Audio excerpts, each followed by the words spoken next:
ياسين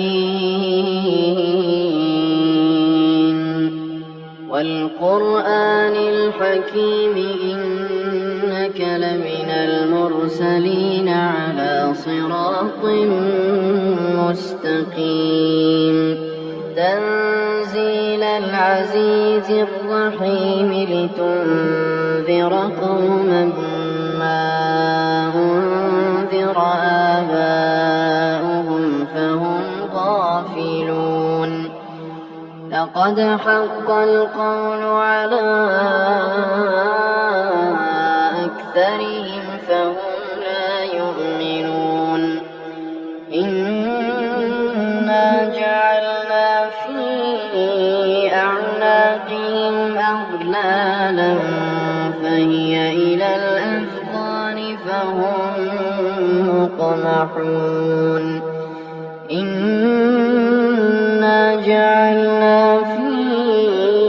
أعناقهم أغلالا فهي إلى الأذقان فهم مقمحون وجعلنا من بين أيديهم سدا ومن خلفهم سدا فأغشيناهم فهم لا يبصرون وسواء عليهم أأنذرتهم أم لم تنذرهم لا يؤمنون إنما تنذر من اتبع الذكر وخشي الرحمن بالغيب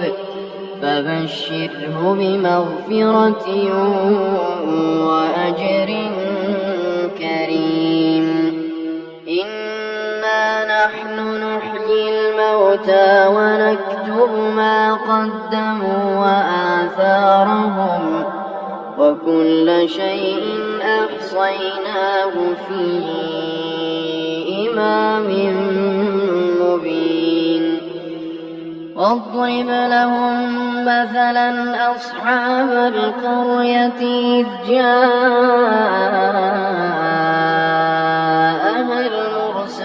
المرسلون إذ أرسلنا إليهم اثنين فكذبوهما فعززنا بثالث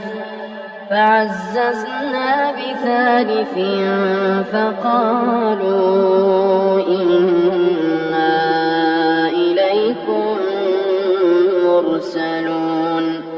قالوا ما أنتم إلا بشر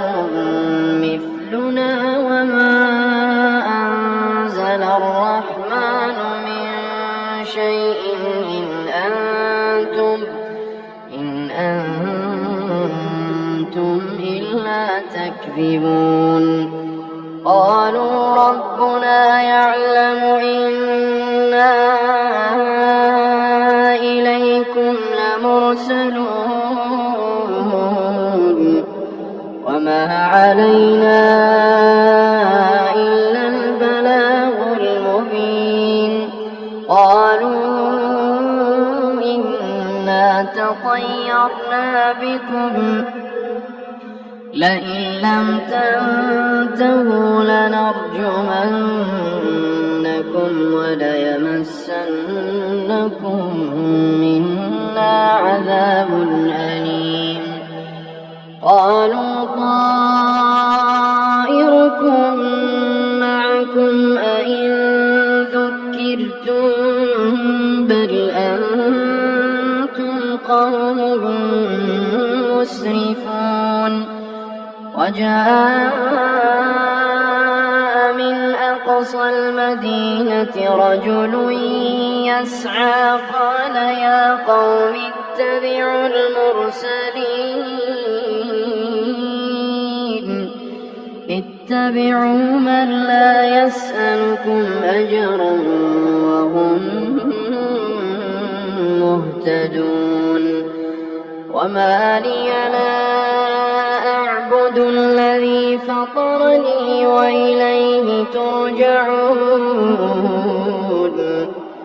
أأتخذ من دونه آلهة إن يردني الرحمن بضر لا تغن عني شفاعتهم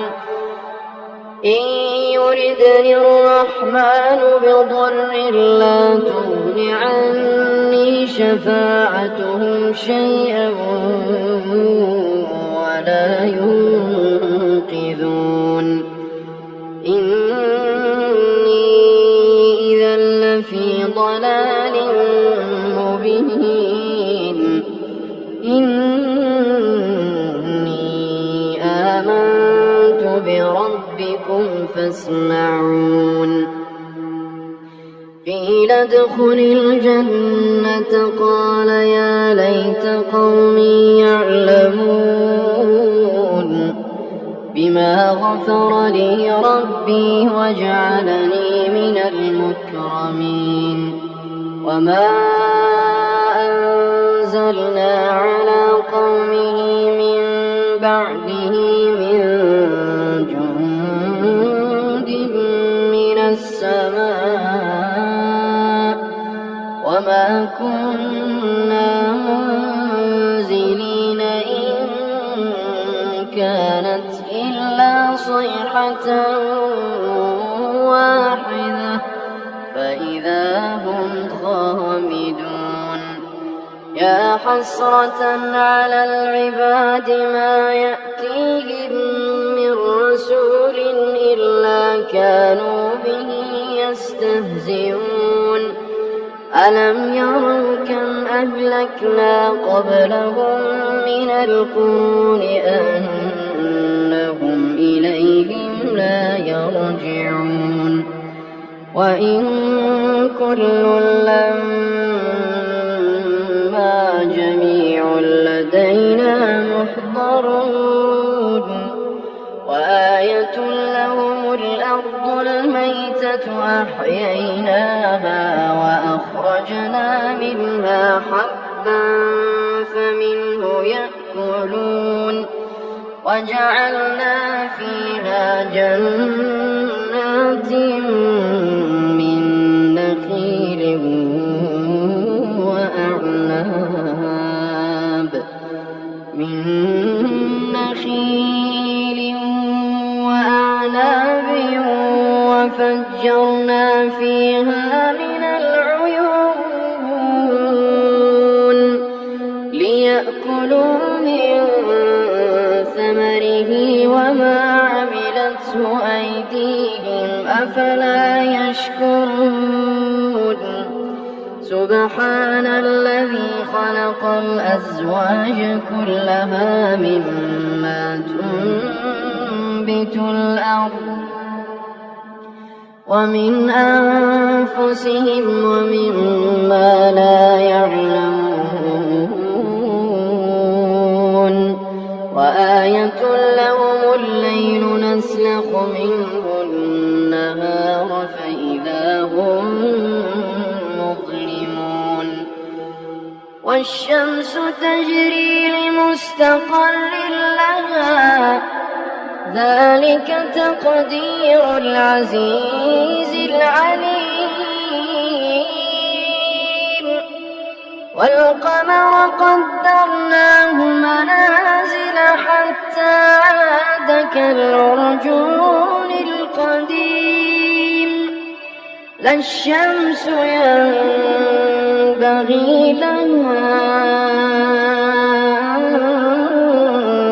تدرك القمر ولا الليل سابق النهار وكل في فلك يسبحون وآية لهم أنا حملنا ذريتهم في الفلك المشحون وخلقنا لهم من مثله ما يركبون وإن نشأ نغرقهم فلا صريخ لهم ولا هم ينقذون إلا رحمة منا ومتاعا إلى حين وإذا قيل لهم اتقوا ما بين أيديكم وما خلفكم لعلكم